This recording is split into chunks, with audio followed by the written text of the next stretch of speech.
Hello everyone, Pallytime here. Welcome to Diablo 4. I've been playing the closed beta weekend since the moment it opened, with a few disconnects here and there, to say the very least. But I wanted to show you kind of my first impressions of the game and dive into some of these systems. Now that I actually have my hands on Diablo 4, I can start reporting back to you guys. I was an avid D3 player through the majority of the game's lifespan. We've made hundreds of Diablo videos here on this channel, and I have to say I'm pretty excited about the start of a new Diablo era here on YouTube. Of course, the first thing you have to do is create your adventurer that will be jumping into the game. This was all recorded during the closed beta weekend for anyone that pre-ordered or had a code to join, so I do not have access to the necromancer or to the druid just yet. Instead, we had to pick from the barbarian, sorcerer, and rogue. I decided to level a rogue for the first time, but I want to show you guys just how in-depth the character creator actually is. I was so surprised by this because in Diablo 3, you barely saw your character at all. The reason that these character customization options are so much more important in Diablo 4 is because they actually use your character in a lot of the cutscenes. Whereas in Diablo 3, we basically just got a bunch of art of our character rather than their actual representation. I'm not going to be spoiling too much in today's video. In fact, there isn't much to spoil in this early access version of the game. We can only go to level 25, which is halfway to the level cap, and we're restricted to Act 1. This is a cutscene that everyone will see on their journey, and it's very early in the game. One thing I really liked about it was just seeing how powerful Lilith's influence actually is. She goes into this church where people are worshiping their religion and basically convince them to follow her in nearly an instant. It was awesome to see that play out. Kind of reminded me of that scene in Kingsman, if you know what I'm talking about.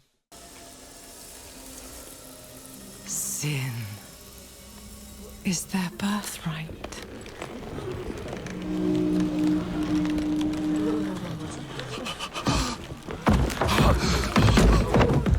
My children. The lords of hell are coming to devour our world. Salvation lies not in the light, but in you. The faith has taught you to deny your heart's desire and turned you into a prisoner within yourself. Break the chains and discover who you were meant to be. Break the chains and be beautiful in sin.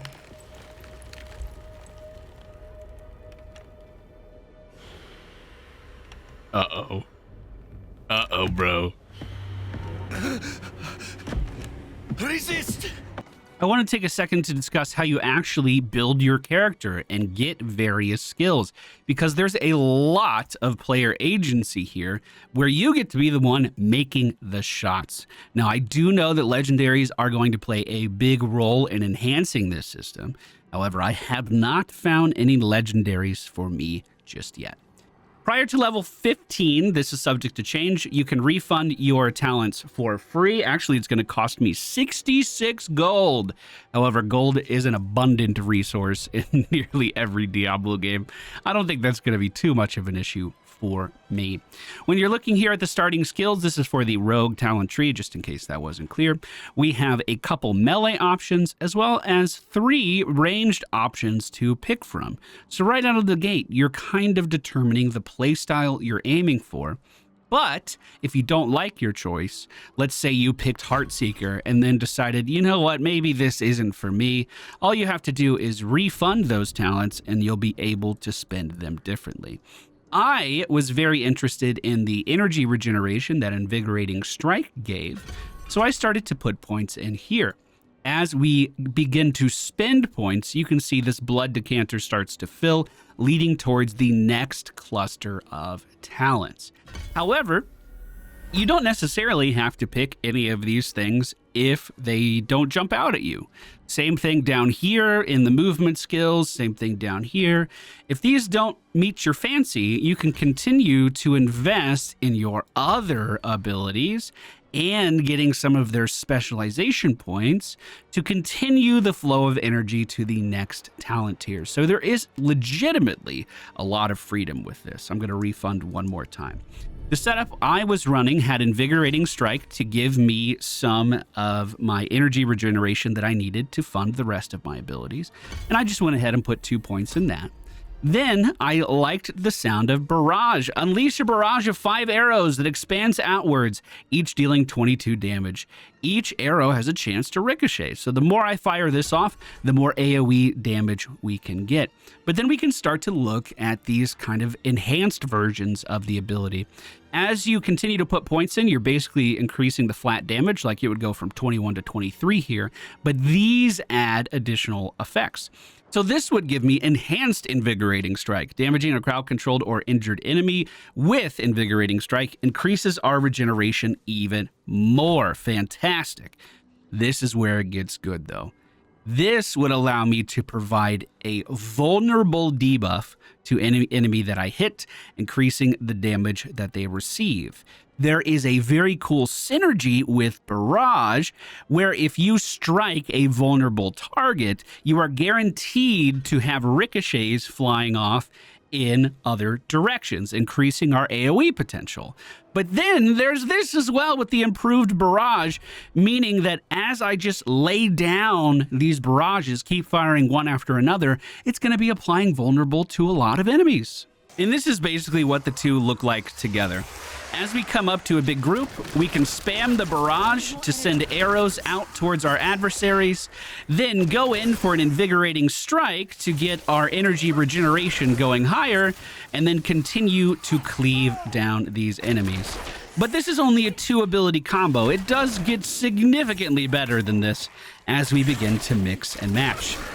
By the way, we have potions on the left with charges that get refilled as you just find more potions on the ground. You don't even have to click on them. They get auto-added into your inventory. We have a combat roll like Diablo III console players on a 5-second cooldown that we can use to not only roll through enemies, but avoid attacks. And it's a super engaging way of dodging those big boss hits. Oh, and this is my favorite part. Town Portal doesn't require a scroll. You just go back to town. Because we've added enough points into our tree, it's extended down to the 3rd tier. And this is where a lot of our movement abilities are located. I was previously using Shadow Step. It allows you to basically vanish from reality, appear behind someone, and stab them in the back. Because I'm applying vulnerability, sometimes this just one-shots the enemies that I'm going after. Super reliable skill. It can be augmented to increase its critical hit chance, as well as causing enemies to be stunned. Now we have another synergy. If we go back up here, we get more energy regeneration if we hit a crowd-controlled target, which we can apply very easily now. And we can make sure that we're applying vulnerable as often as possible. And of course, adding those points has pushed us further down the tree to tier 4, which I don't know anything about. And this just keeps going. And again, I want to stress, if you liked these skills, you could invest a bunch of points into this tier 2 section.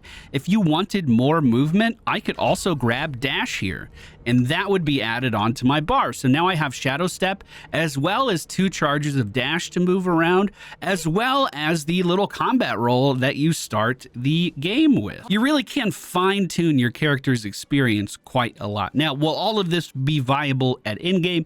There's no way to say. But I mean, I'll be posting guides here that you guys can watch out for. while we're hanging out in town, I want to show you a bit of the map as well as some of the social features. As you can see, I am not the only character in this world. We have other players that are inhabiting our town as well. And as we go out into the outskirts and start to adventure, we can go and find public quests that other adventurers are taking part in.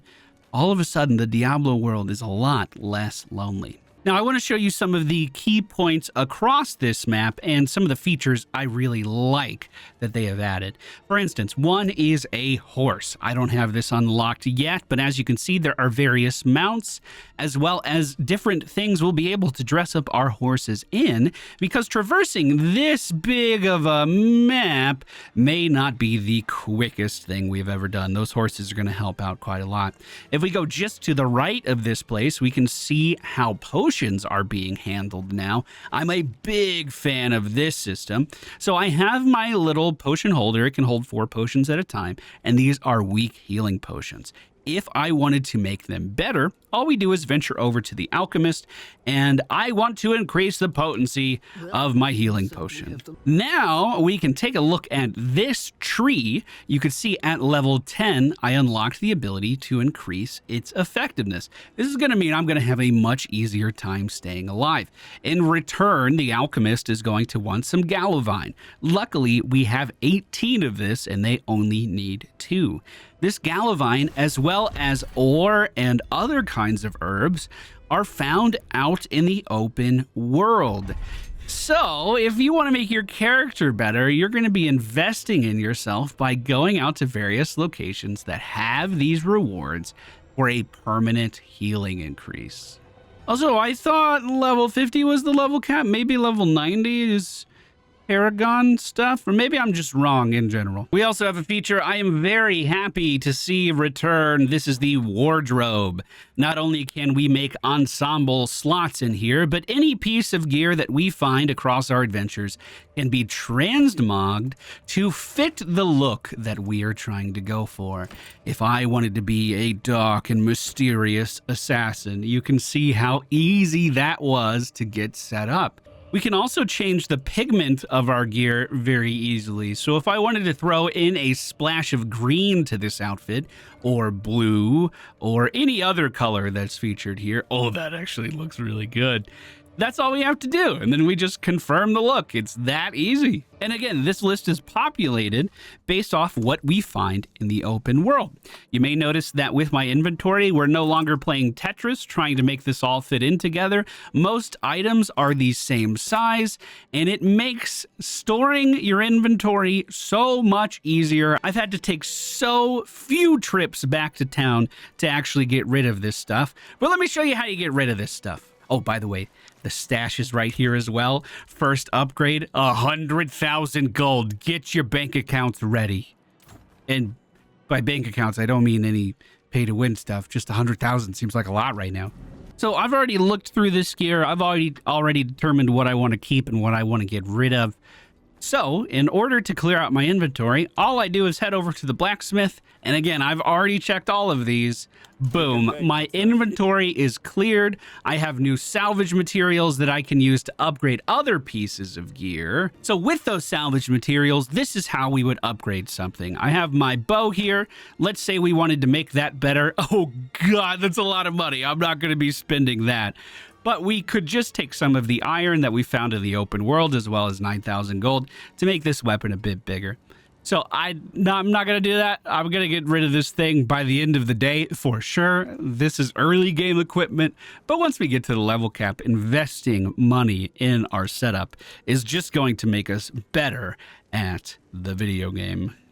I want to take a second to really look at the overall map of the world, because there's a lot of activities to do. This is where we began the game at, and as you can see, there were some optional dungeons back here, like the Lost Archives, that are going to give me rewards the first time I clear them. So I'm definitely planning on going back and doing these today. And you can see that they are very clearly marked once we uncover the area that they are in. I do like the fog of war. So for instance, we will be able to go over to this area in the closed beta. But I like that they don't just show you this area, just a path that might lead there. It makes finding these side quests a little more interesting because I can't reach this from this path. However, I might be able to from here or from up here, so it's really incentivizing me to explore. I'm not able to venture northwest towards these campaign quests in this version of the game. However, I was able to progress some of the side story in this direction. The game starts off very linear, getting you towards the capital city of Kyovashad, but then everything really starts to open up. And this doesn't even show like public events that you'll find while you're out wandering around. There really is a lot to do. Oh, this is a great example. I was on my way to this dungeon that we were just hovering over, talking about, and there's a public event right here we might be able to take on.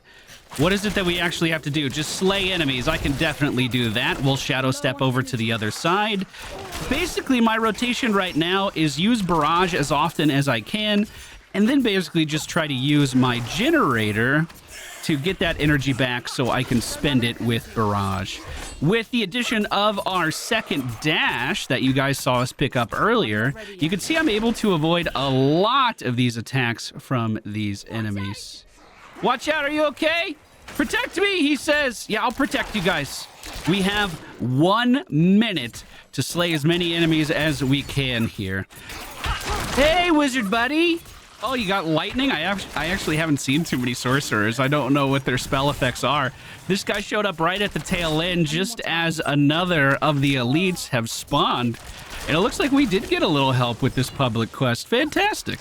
Need more energy. Oh, I don't want to be in those fire explosions. No, thank you. Hey, and there's a reward. Sweet. All right, we just entered the Lost Archives. This is a totally optional dungeon. We do not have to be in here, but we do get that reward for completing it for the first time. It also seems like a lot of these optional dungeons are actually sprawling, like huge areas where, you know, I'm kind of used to optional things being the basement underneath someone's shack that you go clear out. This is giving me kind of Reaper of Souls vibe, but the colors are just tuned down so much. The saturation just isn't the same as Diablo 3. We have our first elite here. I'm going to shadow step over to him, try to unload a barrage into his back. That didn't go particularly well. Dashing through just for some more AoE damage. We can continue to kite back. Any of these targets that are vulnerable means we're going to hit them even harder. Let me unload a barrage here just to get my energy low. Then we could teleport in to apply a vulnerable and barrage even more. But if we stay too long, we're going to be taken down. These shamans are resurrecting others, allies that they have to keep them fighting. But we do manage to cleave them down. And level up. Oh, that means I can pick up Poison Trap. How many charges of this do I have? Is it just one? I'm also seeing an icon on the minimap of some really sketchy looking skulls, and I don't know what that is. We picked up the Empowerment Shrine. These are elites that have double affixes. It's no longer singles. My world is expanding. That shrine that we picked up gave me a massive barrage of projectiles every time I shoot off an ability, but the crowd control here is getting a little too high. Let me take down that shaman. That wasn't my normal character power. We got a burst of damage from this shrine, and that burst of damage is now gone. Return the mechanical box to the pedestals. I don't have a mechanical box, so we're gonna have to scour this place in hopes that we find it. I just put down the poison trap. It looks like it's a pretty generous AoE, and then I could just shadow step away and kite these guys back in this direction while they're poisoned. Oh god, this is actually the density I was looking for. This is fantastic. We'll just move it back in the other direction now. As the poison has set in, we'll continue to kite these guys. And this is a play style that I picked for myself. This is not how all assassins are going to play. So if I had to guess, the mechanical pedestals are probably off these diverging paths to the left and right here. Oh, I think I found one of the pieces. Yeah, up here in this corner, mechanical box. I'm not able to retrieve it yet, and I have kited quite a few enemies this way. So let's hope that poison does its job. Jumping back over to the Banshee, I don't want them just free casting in the corner, but with too many enemies gathering up, that means I need to dash out. I also really like that the dash does damage as well. I'm not just moving, I'm slicing my blades through enemies as we go. The density in this place has been much more to my liking. It is probably worth mentioning that we are playing on the veteran difficulty, which is the highest difficulty that we could pick inside of the Diablo 4 beta. You can kind of customize your experience in Diablo with the different difficulty tiers. So if this is looking like a little too much for you to manage, if you don't like the idea of this many projectiles and this many enemies being on screen, you can make the game easier as well. So that's one mechanism in position. Even hit by damage didn't interrupt me. Nice. Now we just have to venture off into this other half to hopefully find the other side. Ooh, looks like I found the other mechanism in this room. Quite a lot of ghosts in here. I'm gonna let these guys start to charge their explosion and then begin to get out of their way. Spend all of my energy making the Banshee vulnerable and then cut it down. I'm frozen. Cut it down to size though. Right? Right, Banshee? You're definitely gonna die. Okay. One more poison trap and we should be golden. And I'm gonna take this mechanism back to the beginning. This has probably taken me around 15 minutes to clear this out, by the way, and it's completely optional side content that I don't even really think the majority of people are expected to see. I think most people will just kind of cruise through the storyline at the beginning of this game. But here we go. I did level up. Let me put that point in. I really like this. Poison traps knock down enemies. When it activates, yes, please give me even more crowd control. And the second mechanical pedestal is in use, the necromancer coffin has been opened, and we have resurrected Malice. Looks like he is immune to stuns and to knockdowns, as that poison was placed under him, that poison trap. I don't know if those triangles on the boss's health bar actually mean anything for the different phases that they might have or whatever. But I have kind of noticed those on different boss encounters. I'm just not sure if they signify anything or if they are just ornamental. Looks like this guy is firing off quite a lot of projectiles towards us. With our mobility, we're having no problem getting out of the way of the majority of these. But if we were a slower character, this could be pretty hard. My main game plan is just to keep, out of that circle, number one. Keep as many poison traps down as I can at this guy's feet to hopefully keep momentum moving in my direction. Let's go back in and try to land the shadow step damage. Looks like it wasn't quite enough. When you see the purple outline on this guy's health bar, that means I do have vulnerability applied to him. And if I can keep up damage, it's going to deal extra damage. Make sure I don't get hit by one of those. One of them did clip me back out again. And what I like about this is there's a legitimately high amount of mechanics for a just run-of-the-mill enemy that I resurrected in some kind of side dungeon. I felt as though in Diablo 3, even though I enjoyed the game quite a lot, you really didn't have too many mechanics outside of the big name boss demons as you were traveling through the axe, or, you know, the guys at the end of Greater Rifts that you had to dodge certain mechanics for. I'm very happy to see it on some no-name ghost that I found at level 14. I think that's a phenomenal change in the right direction. Poison trap is down one more time. And I can do it. Potions are looking good. I can do it. I'm staying in. Actually dodging one of those projectiles because of our dexterity. And we get a yellow bow as a reward. Not only that, we unlocked that aspect. They can be imprinted onto equipment. Oh! So first of all, let's see if this bow is better. Yes, indeed, as a rogue, I can have a ranged weapon and daggers equipped at the same time. There's no weapon swapping or anything. If I use a ranged attack, it uses the bow. If I use a melee attack, it uses my swords. I think that's what this room here is for, extraction and imprinting. Because we unlocked that aspect... As I'm sure you know, even seemingly mundane objects sometimes contain great power. I can help you wrest that power free. That sounds good. How much is it going to cost? The original object, leaving behind the pure aspect of its mystical power. You might think of it as ripping the soul from one body and transferring it to another. Not that I would ever dream of such a thing. Certainly not within earshot of the cathedral. So I think what he's referring to is if we find legendary equipment, we can actually take the effect of that legendary away and then put it on to other pieces of gear, which is insane. So if I take this chest piece, do I have an aspect in my inventory? No, here it is. Aspect of the Protector. Damaging an elite enemy grants you a barrier, absorbing 150 damage for 10 seconds with a 30-second cooldown. Now, if I wanted to infuse that effect that we just unlocked from doing that dungeon onto this piece of gear, it would cost me some of our deconstruction of gear materials, which I don't have enough of yet, as well as a little bit of gold. But that is so much customization, and I think this system is going to be where a huge amount of the depth of the game lies.